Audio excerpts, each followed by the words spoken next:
2024 வந்து எனக்கு ரொம்ப ஒரு குறைவான ஒரு வருஷம் ஆச்சு. நான் நினைச்ச அளவுக்கு பெருசா வந்து எதுவுமே எனக்கு வந்து பெரிய பெருக்கம்லாம் தோணல அப்படின்றவங்களுக்காக தான் இந்த வீடியோ. 2025ல நம்ம பெரிய பெருக்கத்தை பெற்றுக்கொள்ளணும்னா அப்படி ஒரே ஒரு சின்ன ஒரு ஃபார்முலா. இப்ப எப்படி சொல்லுவாங்க மேக்ஸ்ல வந்து ஒரு சின்ன ஃபார்முலா படிச்சிட்டேன்னா போதும் உனக்கு பெரிய சால்வ் பண்ணிடலாம் அப்படின்னு சொல்லுவாங்க. அது ஒரு சின்ன ஃபார்முலா தான் இருக்கு. அது என்ன அப்படின்னு பத்தி இந்த வீடியோ நம்ம விரிவா பார்க்கலாம்.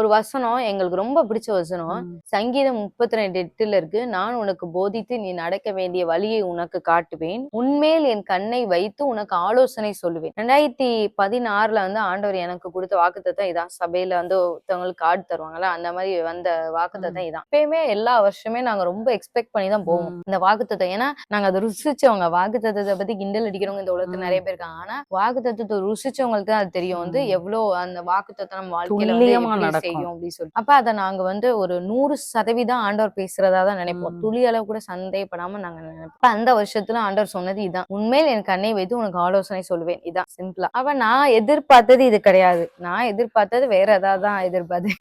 ஆனா ஆண்டவர் அந்த வருஷம் முடிவதுக்குள்ள அந்த டிசம்பர் மாதத்துக்குள்ள ஆண்டவர் ஒரு டிவைன் ஐடியா, ஒரு டிவைன் இன்ஸ்ட்ரக்ஷன் கொடுத்தார். அதாவது தெய்வீக ஆலோசனை கொடுத்தார். அந்த ஆலோசனை வந்து எங்களுடைய லைஃப் உண்மையில் என் கண்ணை வைத்து உனக்கு ஆலோசனை சொல்லுவேன். அந்த ஆலோசனை தான் அந்த கடைசி நாட்கள்ல கிடைத்தது. அது கிடைச்சதுக்கு அப்புறம் பாத்தீங்கன்னா அது இப்ப வரைக்கும் எங்களுடைய லைஃப்ல வந்து கனி தர்ற ஒரு ஆலோசனையா இருக்கு. ரொம்ப ஒரு ஆசீர்வாதமான ஒரு ஆலோசனை. அதாவது என்ன ஒரு நேரம்னா நாங்க வந்து எப்படி சொல்றது, ஒண்ணுமே இல்ல எங்க லைஃப்ல அப்படின்ற ரொம்ப குறைவா ரொம்ப ரொம்ப ஜீரோக்கு கீழே மைனஸ்ன்னு சொல்லுவாங்க பாத்தீங்களா, அந்த மைனஸ் லெவல்ல இருந்த ஒரு தருணம் அது. அது எங்களுடைய லைஃப்ல ஸ்பிரிச்சுவலாவும் சரி, எமோஷனலாவும் சரி, எல்லாமே எல்லா பிசிக்கலாவும் சரி, எல்லா நிலவரத்துலயுமே ஜீரோக்கும் கீழே இருந்த ஒரு ஸ்டேஜ் அந்த டைம். வேற வழி இல்ல. அன்னைக்கு அந்த ஒரு ஆலோசனை அவசியமா எங்களுக்கு தேவைப்பட்டது. எப்படி சொல்ல, அதை வந்து மாறி கூட கிடைச்சிருந்துச்சுன்னா இந்நேரம் வந்து இது பண்ணியிருந்திருக்க முடியாது. ஆனா ஆண்டவருடைய அந்த ஆலோசனை எங்களுக்கு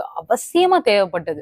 அந்த நேரம் எங்களுக்கு அது வந்து எப்படின்னு சொல்ல பிரதிபலிக்க வார்த்தையால எங்களுக்கு எப்படின்னு சொல்ல தெரியாம நாங்க அன்னைக்கு திகைச்சிட்டு இருந்த நாட்கள். ஆலோசனை வந்ததுக்கு அப்புறம் தான் ஆக்சுவலி இந்த ஒரு ஆலோசனைக்காக தான் நம்ம இவ்வளவு நாள் நம்ம இது பண்ணிட்டே இருந்தோமோ அப்படிங்கிற ஒரு இது. முன்னாடியும் போக முடியாது, பின்னாடியும் போக முடியாது, சைட்லயும் போக முடியாது, எல்லா பக்கமே ஒரு பிளாங்கா இருக்கும் பாத்தீங்களா, அந்த ஒரு நிலவரத்துல இருந்தது. நம்ம வந்து வேதத்துல இருந்தே நம்ம உதாரணம் நம்ம பார்க்கலாம். லூக்கா 5ஆம் அதிகாரம் 4ஆம் வசனம் வாசிக்கலாம். அவர் போதகம் பண்ணி முடித்த பின்பு சீமோனை நோக்கி ஆழத்திலே தள்ளி கொண்டு மீன் பிடிக்கும்படி உங்கள் வலைகளை போடுங்கள் என்றார். அதற்கு சீமோன், ஐயரே, முழுவதும் நாங்கள் பிரயாசப்பட்டும் ஒன்றும் அகப்படவில்லை, ஆகிலும் உம்முடைய வார்த்தையின்படியே வலையை போடுகிறேன் என்றான். அதே இதுல வந்து நம்ம 9ஆம் வசனம் நம்ம பார்த்தோம் அப்படின்னா, அவர்கள் திரளான மீன்களை பிடித்தது நிமித்தம் அவனுக்கும் அவனோட கூட இருந்த யாவருக்கும் பிரமிப்பு உண்டானபடினால் அப்படி சொன்னான். இதான் வந்து அந்த ஆலோசனை. ஆண்டவர் வந்து அவர் வந்து ரொம்ப விரக்தி ஆயிராரு, ரொம்ப சோர்ந்து போயிறாரு. முழுவதும் நான் பிரயாசப்பட்டு ஒண்ணுமே ஆகப்படல. இப்ப இந்த 2024 ஃபுல்லா நீங்க பிரயாசப்பட்டுக்கலாம், ₹1 எனக்குன்னு சொல்ற அளவுக்கு ₹1 கூட என் அக்கௌண்ட்ல இல்லைங்க அப்படின்னு சொல்ற மாதிரி நம்ம வந்து இருக்கலாம். இல்ல ₹10 கூட இல்ல, இல்ல ₹100 கூட இல்ல அப்படின்னு சொல்ற மாதிரி இருக்கலாம். ஆனாலும் அவர் சொல்றாரு, ஆகிலும் உம்முடைய வார்த்தையின்படியே வலைய போடுகிறேன். அதுதான் அந்த ஒரே ஒரு இன்ஸ்ட்ரக்ஷன் தான். சரி, ஓகே, அவருக்கு விருப்பம் இல்லையோ அவர் செஞ்சாரு. இன்னைக்கு அதனாலதான் ஆவியானவர் நமக்குள்ள இருந்திருக்காரு. அந்த இன்ட்யூஷன், நமக்கு அந்த உள்ளுணர்வு, ஒரு சமாதானமான ஒரு ஐடியா தருவார். ஆனா அது பார்க்க நம்ம இதான் நம்ம இவ்வளவு நேரம் செஞ்சோம் அப்படின்ற மாதிரி கூட இருக்கலாம். ஆனாலும் அவர் சொல்றாரு, உம்முடைய வார்த்தையின்படியே நான் வலைய போடுறேன். இப்ப 2025 நம்மளுடைய வாழ்க்கை வந்து நல்லா இருக்கணும் அப்படின்னா 2 விஷயம். ஒண்ணு, அவர்கிட்ட வார்த்தையை வாங்கணும். நிறைய பேர் வார்த்தையை கூட வாங்கிடுவாங்கன்னு வைங்களேன், அடுத்த அந்த செகண்ட் ஸ்டெப் அவர் செய்யறாரு பாத்தீங்கன்னா, அந்த கீழ்ப்படிதலுக்கு வர மாட்டாங்க. இத்தனை நாள் நீங்க செஞ்சதே கூட ஆண்டவர் திருப்பி செய்யுங்கன்னு சொல்லலாம். இந்த நாகமானுக்குலாம் நம்ம பார்த்தோம் அப்படின்னா, நாகமான் அவருக்குமே அந்த ஒரு டிவைன் ஒரு ஆலோசனை தான். அன்னைக்கு வந்து தீர்க்கதரிசி வந்து சொல்றாரு, நீங்க போய் அந்த யோர்தான்ல ஒரு 7 டைம் முங்குப்பா அப்படின்னு. அது வந்து ஒரு சாதாரண ஒரு இதுதான். உடனே அந்த நாகமானுக்கு ஆரம்பத்துல பார்த்தோம்னா ரொம்ப ஒரு கோவமாய் கடைசியில வந்து அவர் போய் செய்யறாரு. ரொம்ப ஒரு சாதாரண ஒரு விஷயம் தான். நம்ம வந்து முங்கி குளிக்கிறது, இதெல்லாம் வந்து முங்கி எந்திக்கிறது, இதெல்லாம் வந்து அந்த காலத்துல எல்லாம் ஒரு சாதாரண ஒரு விஷயம் தான். இருந்தாலும் அந்த நேரம் சொல்லும் போது இந்த இடத்துல நம்ம 2 பாயிண்ட் நம்ம யோசிக்கணும். யோசிக்கிறோம். ஒண்ணு கீழ்ப்படிகிறதுக்கும் நமக்கு வந்து அதிகாரம் இருக்கு, அசட்டை பண்றதுக்கும் நமக்கு அதிகாரம் இருக்கு. ஆலோசனை ஒருத்தவங்க சொன்னதுக்கு அப்புறம் இந்த பேதுருவுக்கும் அதே மாதிரிதான் ஆண்டவர் சொல்லிட்டாரு. கீழ்ப்படிகிறதுக்கும் அன்னைக்கு சீமோனுக்கு வந்து அந்த இடத்துல வந்து அதிகாரம் இருந்துச்சு, அதை அசட்டை பண்றதுக்கும் அதிகாரம் இருந்துச்சு. ஆனா இவங்க 2 பேரும் என்ன பண்ணாங்கன்னா கடைசியில அந்த கீழ்ப்படிதலை சூஸ் பண்ணாங்க, பெரிய ஆசீர்வாதத்தை பெற்றுக்கொண்டாங்க. நாகமானு பார்த்தோம்னா சிறு பிள்ளை போல் அந்த குஷ்டரோகத்துல இருந்து நீங்கினாரு. பேதுருவும் பார்த்தோம்னா இதுவரைக்கும் அவங்க மீன்பிடி தொழிலே பாத்துக்கிறாத அளவுக்கு வந்து அவ்வளவு பெரிய ஒரு பெருக்கத்தை அவங்க பார்த்தாங்க. உங்க பெருக்கம் எங்க இருக்கோ அங்க நீங்க போகும்படியா ஆண்டவர் ஒரு இன்ஸ்ட்ரக்ஷன் சொல்லுவாரு. நம்மளா சும்மா எல்லா இடத்துலயும் மீன் எல்லாம் நீ பிடிக்க வேண்டாம், உன் பெருக்கம் எங்க இருக்கு அந்த அந்த கரெக்ட் ஸ்பாட்டை நான் சொல்றேன் அப்படின்னு வந்து ஆண்டவர் சொல்லுவாரு. ஒரு சமீபத்துல அவங்க ஒரு சகோதரி கூட வந்தாங்க. இந்த மாதிரி ஆண்டவர் தெளிவான இன்ஸ்ட்ரக்ஷன் கொடுத்தாரு. இந்த ஊர்ல இந்த ஊழியர் கீழே எனக்கு வந்து இருக்க சொல்லியிருக்காங்க, நீங்க இருக்கும்போது என்னோட லைஃப் இப்படி மாற சொல்லிருக்காங்க. பயங்கரமான இன்ஸ்ட்ரக்ஷன். உண்மையா நான் சொல்றேன், அது ஆண்டவரோட டிவைன் இன்ஸ்ட்ரக்ஷன் தான். அந்த இதை கேள்விப்படுறாங்க, ஓகே எல்லாம் செட்டில் ஆயாச்சு எல்லாம். ஆனா செகண்ட் அந்த ஒபீடியன்ஸ் தேவை. இன்ஸ்ட்ரக்ஷன் நீங்க வாங்குறது பெரிய விஷயமே கிடையாது. ஆண்டவர் யாருக்குனாலும் அவருடைய சித்தத்தை வெளிப்படுத்த ஆலோசனை சொல்றாரு. இன்றைக்கும் ஆண்டவர் எல்லாருக்கும் ஆலோசனை கொடுக்கிறார். அந்த ஆலோசனை நம்ம எப்படி கீழ்படுகிறோம். அவர் சொல்றாரு, நான் ஐயரே நான் முழுது நான் பிரயாசப்பட்டுட்டேன், ஆனா எனக்கு ஒண்ணும் எடுக்கலதான். இவ்வளவு நாள் நீங்க பிரயாசப்பட்டு ஒண்ணும் எடுக்கலாம். அந்த செகண்ட் ஸ்டெப்புக்கு வர்றாரு. ஆகிலும் உம்முடைய வார்த்தையின்படி நான் வள போறேன். சரி எல்லாம் வந்தாச்சு, ஆலோசனை கேட்டாச்சு, இந்த ஊர்ல இந்த ஊழியத்துக்கு கீழே இருக்க போறேன்னு எல்லாம் வந்தாச்சு, எல்லாம் பண்ணியாச்சு. அந்த கீழ்ப்படிதல் எங்கே? ஆண்டவர் எதிர்பார்க்கறதான். உன்னுடைய பெருக்கமான இடத்த நான் சொல்லிட்டேன், உனக்கு இங்கதான் ஆசீர்வாதம் நான் சொல்லிட்டேன். நீ அதை விட்டுட்டு நீ உலகத்துல எங்க போய் மீன் பிடிச்சாலும் ஒரு மீன் 2 மீன் வேணா கிடைக்கும். அன்னைக்கு ஆண்டவர் அதான் சொல்லு, இப்படி எவ்வளவு வேணாலும் பிரயாசப்படு. வேற இடத்துல வந்து வேற ஒருத்தவங்களுக்கு ஆசீர்வாதம் இருக்கும், நம்ம பேர் அந்த இடத்துல இருக்காது. நம்ம பேர் இல்லாம அடுத்தவங்களுடைய நம்ம நோண்டிட்டே இருந்தோம்னா அது இல்ல. நம்ம பேர் இருக்க இடத்த நம்ம கண்டுபிடிக்கணும்னு தான் ஆண்டவர்ட்ட ஆலோசனையே கேட்கிறோம். என்னக்குரிய ஆசீர்வாதத்தை தாங்க தான் நம்ம கேட்கிறோம். அடுத்தவங்களோட ஆசீர்வாதத்தை நம்ம கேட்கிறோமா இல்ல. அப்போ நம்ம ஆண்டவர் சொல்ற நம்ம பேர் இருக்க இடத்துல நம்ம போட்டா மட்டும்தான் அதனுடைய ஆசீர்வாதத்தை பெற முடியும். எத்தனை பேருக்கு தெரியும் ஆண்டவர் வந்து அந்த ஆலோசனையின்படி பேதுரு போகும்போது அங்க உள்ள மீன்களுக்கு கட்டளையிடுவார், நீ போய் அவன் வலையில விழணும், அதான் உன்னுடைய இன்ஸ்ட்ரக்ஷன். யோனாட்ட மீன்ல கரைய போய் கக்குன்னு சொன்னால, மீனுக்கு காது உண்டு, மீனுக்கு கூட ஆண்டவர் கட்டளை. கடல்கிட்ட பேசுறாரு, ஒவ்வொன்றுக்கு ஜீவன் இருக்கு, அவன் வந்து இங்க வலைய விரிப்பான், நீங்க எல்லாரும் உள்ள வந்துடணும் அப்படின்றதான் ஆண்டவர் ஒரு இன்ஸ்ட்ரக்ஷன். உங்க லைஃப் முடிஞ்சு அதுதான் ஆண்டவர். நம்ம எங்க பெருக்கமான இடத்துக்கு நம்ம போகணும். போகும்போது அவருடைய அங்கங்க செட்டப் பண்ணி வச்சிருப்பாரு ஆண்டவர். எல்லாம் இந்த சுவரு கூட நம்மள சாட்சியிடும். இப்ப இந்த இடத்துல நாங்க வீடியோ எடுக்கோம், நியாயத்தீர்ப்புனால இங்க எடுத்தாங்க வீடியோ, அது கூட அந்த சாட்சி சொல்லும். இந்த இடத்துல இவ்வளவு மணி நேரம் அவங்க உட்காந்து பேசியிருக்காங்க, ப்ரிப்பேர் பண்ணிருக்காங்க, இவங்க ஷூட் பண்ணிருக்காங்க, இந்த கண்டென்ட் பேசியிருக்காங்கன்னு கூட இந்த ட்ரீஸ்க்கு கூட கேட்கும். அந்த அளவுக்கு ஆண்டவர் வந்து எல்லாமே செட்டப் பண்ணி வச்சிருவாரு. இப்ப உங்களை தேசத்தை காமிக்கிறாருன்னா அந்த தேசத்துல யார் யார் ஃபேவர் உங்களுக்கு கொடுக்கணும், எங்க நீங்க போகணும், எந்த வேலைக்கு போகும்போது இப்படி ஒரு பிள்ளை வருவா, நீ அவளுக்கு வேலை போட்டு கொடுக்கணும், எல்லாமே டிவைனா எல்லாமே ரெடி ஆயிரும். நம்ம கரெக்டா கீழ்ப்படிஞ்சு அந்த கரெக்டான ஸ்பாட்ல போய் வலைய போடணும். போடும் போதுதான் அந்த பெருக்கம் வந்து நமக்கு கிடைக்கும். ஆனா வந்து நிறைய பேர் கரெக்டா அந்த பெருக்கம் வரும் பாத்தீங்களா, அந்த நேரத்துல வந்து மிஸ் பண்ணிடுவாங்க, இல்லன்னா தூசிச்சிருவாங்க, இல்லன்னா நாங்க வந்து வேற எங்கேயாவது போய் மீன் பிடிக்கணும் அப்படின்ற மாதிரி போயிருவாங்க. தயவு செஞ்சு அப்படி பண்ணாதீங்க. 2025 உங்களுக்கு ஒரு பெருக்கம்னா ஆண்டவர் சொல்ற இடம், அந்த டிவைன் ஐடியா, உண்மையில என் கண்ணை வைத்து உனக்கு ஆலோசனை சொல்லுவேன்னு சொல்லியிருக்கீங்களா ஆண்டவரே, அந்த ஆலோசனை எனக்கு தாங்கன்னு சொல்லுங்க. 2வது ஸ்டெப் பாத்தீங்கன்னா, இன்னொன்னு ரொம்ப ஒரு ஆண்டவருக்கு வந்து ரொம்ப ஒரு பிடிக்காத ஒரு விஷயம் என்ன அப்படின்னா, 1 சாமுவேல் 15ஆம் அதிகாரம் 22ஆம் வசனம்.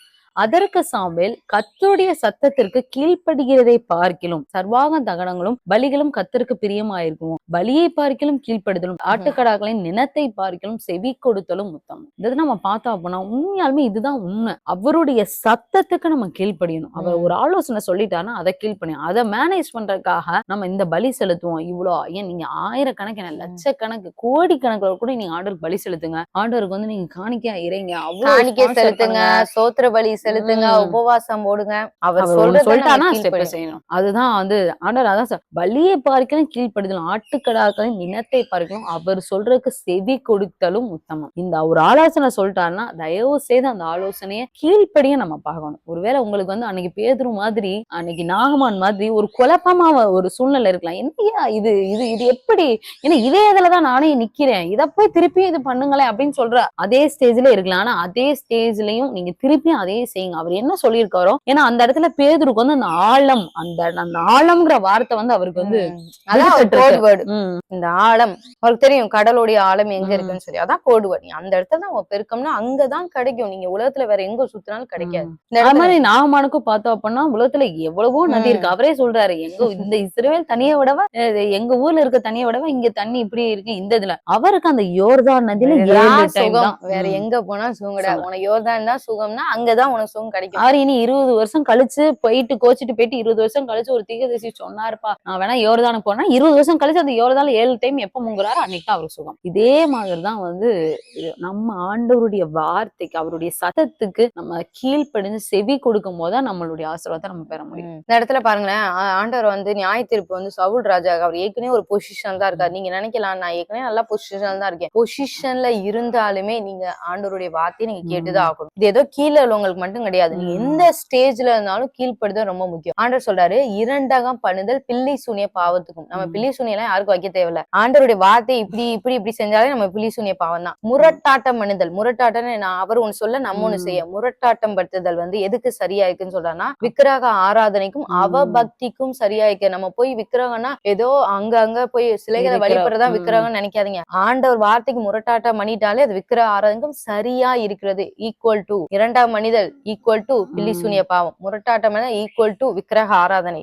அதனால ஆண்டவர் சொல்ற டக்குன்னு சொல்றாரு, நீ கர்த்தருடைய வார்த்தையை புறக்கணித்தபடினாலே அவர் உண்மை ராஜாவா இராதபடிக்கு புறக்கணித்து தள்ளினார். இன்னைக்கு பாருங்க, இன்னைக்கு அநேகர் வந்து ஆண்டவருடைய ஆசீர்வாதத்தை பெற்றவங்க கூட கீழே விழுற காரணம் வந்து அவருடைய இன்ஸ்ட்ரக்ஷனை ஒபே பண்ணாத ஒரே காரணத்துக்காக தான் விழுகுற. அப்ப இந்த இடத்துல வந்து நம்மளுக்கு தேவையானது வந்து ஒரு டிவைன் இன்ஸ்ட்ரக்ஷன். இன்னொரு ஒரு நம்ம உதாரணம் பார்க்கலாம். நம்ம பைபிள்ல ஏகப்பட்ட இந்த பெருக்கத்துக்கோ ஒரு மிராக்கிள்கோ டிவைன் இன்ஸ்ட்ரக்ஷனை ஒபே பண்ணோம்னா நம்ம ஏகப்பட்ட உதாரணம் நம்ம பார்க்கலாம். இருந்தாலும் இன்னும் நம்ம ஃபெமிலியரானதான் எல்லாருக்கும். இருந்தாலும் ஒரு திருப்பி ஆண்டவர் நமக்கு ஞாபகப்படுத்துறாரு. ஏன்னா வருஷ கடைசியில வந்திருக்கோம், நமக்கு டிவைன் இன்ஸ்ட்ரக்ஷன் கண்டிப்பா வேணும். லூக்கா 9ஆம் அதிகாரத்துல இருக்கு. அப்ப வந்து ஜனங்கள் எல்லாம் ஆண்டவர்ட்ட பிரசங்கம் கேட்க வந்திருக்காங்க. சாப்பாடே இல்ல. அப்ப வந்து மொத்தமே 5 அப்பமும் 2 மீனும் மட்டும் தான் இருக்கு. அப்ப ஆண்டவர் சொல்றாரு, சீஷர்களை பார்த்து நீங்களே போஜனம் கொடுங்கன்னு சொல்றாரு. 13 வசனத்துல இருக்கு. அவர் அவர்களை நோக்கி நீங்களே அவர்களுக்கு போஜனம் கொடுங்கள் என்றார். அதற்கு அவர், எங்களிடத்தில் 5 அப்பங்களும் 2 மீன்களும் மாத்திரம் உண்டு. இந்த ஜனங்கள் எல்லாருக்கும் போஜனம் கொடுக்க வேண்டியது ஆனதால் நாங்கள் போய் வாங்கி கொண்டு வர வேண்டுமே என்றார்கள். ஏறக்குறைய 5000 புருஷர் இருந்தார்கள். அவர்களை பந்திக்கு 50 பேராக உட்காரும்படி சொல்லுங்கள் என்று தம்முடைய சீஷர்களுக்கு சொன்னார். அப்ப இந்த டிவைன் இன்ஸ்ட்ரக்ஷனை கேட்கிறவங்க ஃபர்ஸ்ட் அதை ஒபே பண்ணணும். ஒருவேளை உங்க குடும்பத்துல இப்ப நீங்க தான் இந்த சீஷர்னா அவங்க தான் ஏசப்பாக்கு பக்கத்துல இருக்கவங்க, ஜனங்கள் அதுக்கு அடுத்துதான். ஒருவேளை உங்களுடைய குடும்பத்துல நீங்க தான் ஆண்டவருடைய பக்கத்துல இருக்கீங்கன்னா உங்களுக்கு அந்த சவுண்ட் கேட்கும், ஆண்டவர் இது என்ன சொல்றாரு அப்படின்றது. அப்ப நீங்க அதை ஃபர்ஸ்ட் வந்து நீங்களாவது ஒபே பண்ணணுங்க. ஃபர்ஸ்ட் அடுத்தவங்களை விடுங்க, ஜனங்களை விடுங்க, நீங்களாவது அதை பிலீவ் பண்ணி ஒபே பண்ணணும். அப்ப வந்து அவர்கள் அந்தபடியே எல்லாரையும் உட்காரும்படி செய்தார்கள். அப்பொழுது அவர் அந்த 5 அப்பங்களையும் அந்த 2 மீன்களையும் எடுத்து வானத்தை அண்ணாந்து பார்த்து அவைகளை ஆசீர்வதித்து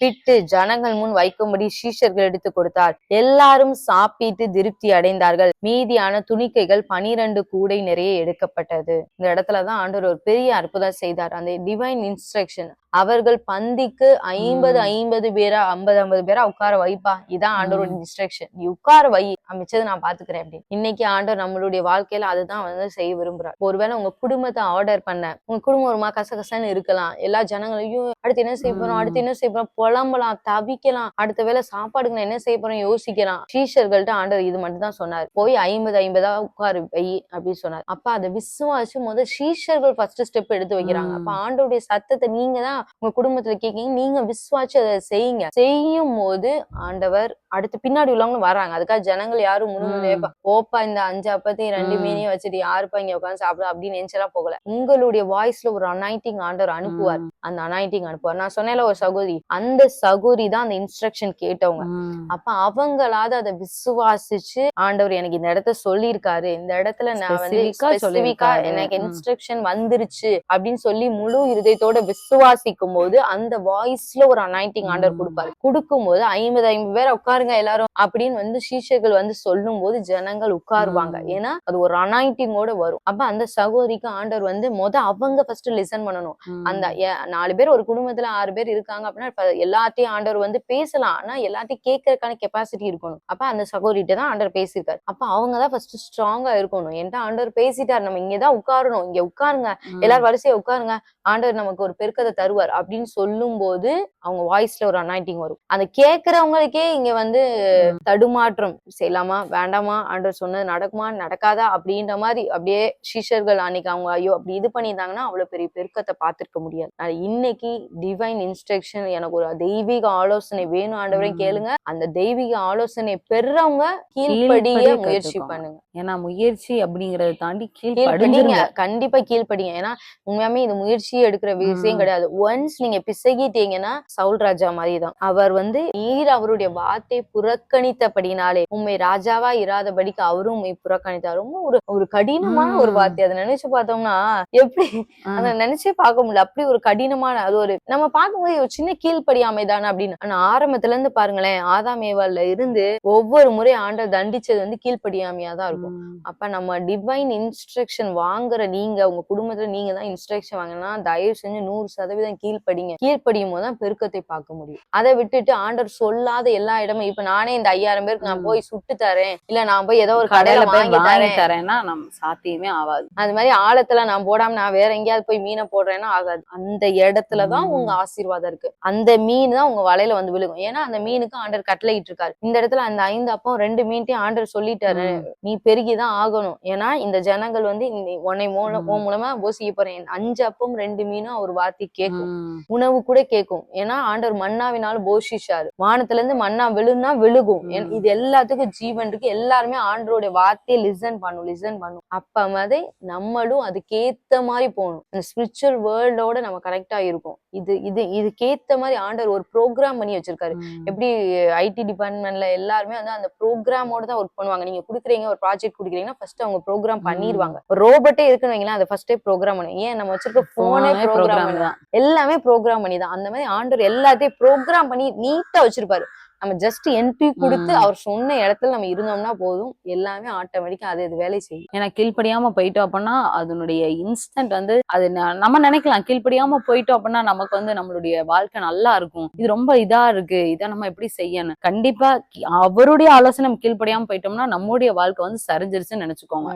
சவுல் ராஜா மாதிரியா இருக்கலாம், இப்ப நாங்க சொன்ன ஒரு சகோதரியினுடைய வாழ்க்கை, அதெல்லாம் அதுக்கடுத்து அவங்களுடைய செய்திகள்லாம் கேட்கும்போது ரொம்ப துக்கமா இருக்கு. ஆண்டவர் எப்படியாச்சும் திருப்பி அவங்களுக்கு ஒரு சான்ஸ் தாங்க, மனக்கண்களை திறங்கன்னு தான் நம்ம ப்ரேயர் பண்ண வேண்டியதா இருக்கு. நம்ம எப்பயுமே நினைச்சுக்கணும், அவருடைய ஆலோசனையை மீறிட்டோம் அப்படின்னா அந்த இடத்துல ஒரு விழுகை தான் மாறிடும். அது அப்படியே நமக்கு வந்து ட்ராக் மாறிடும். நல்லா நீங்க கரெக்டான ட்ராக் ஃபாலோ பண்ணாதான் நீங்க போக வேண்டிய இடத்துக்கு நீங்க போக முடியும். கூகுள் மேப்பே பாருங்களேன், அரைகுறையா என்னத்தையாவது போட்டோம்னு வைங்களேன். நாங்களா ஒரு முறை அப்படிதான் போயிட்டு இருந்தோம். எங்க இதே தெரியல, அந்த மாதிரி ஒரு பாதையே இல்லாத இடத்துக்கு போய் விட்டுருச்சு. அந்த மாதிரி தான் கூகுள் மேப் மாதிரி ஆண்டவர் சொல்ற அந்த டைரக்ஷன்ல கரெக்டா போயிட்டோம்னா கரெக்டா போக வேண்டிய இடத்துக்கு போயிடலாம். இடையில கொஞ்சம் நம்ம டவுட் ஆகிட்டு ஆண்டவர் சத்தத்துக்கு நம்ம டவுட் பண்ணிட்டோம்னு வைங்களேன், போக வேண்டிய இடத்துக்கே போக முடியாது. ஏன்னா நிறைய வழிகள், நிறைய ஆப்ஷன்ஸ் நம்மளுக்கு இருக்கும் நமக்கு. ஏன்னா மனிதர்களாய் நமக்கு நிறைய ஒப்பீனியன் இருக்கும், நிறைய ஆப்ஷன்ஸ் இருக்கும். அதுல இவருடைய சத்தத்துக்கும் இவருடைய கீழ்ப்படிதலுக்கும் நம்ம இவர் சொன்ன ஆலோசனைக்கு நம்ம கீழ்ப்படிந்து செவி கொடுக்குமா மட்டும்தான் நம்ம அந்த கோலை வந்து நம்ம அச்சீவ் பண்ண முடியும், அந்த பெருக்கத்தை அச்சீவ் பண்ண முடியும். இந்த வீடியோ உங்களுக்கு ரொம்ப பிரயோஜனமா இருந்திருக்கும் அப்படி நாங்க விசுவாசிக்கிறேன். இந்த வீடியோ நீங்க அநேகருக்கு ஷேர் பண்ணுங்க. ஏன்னா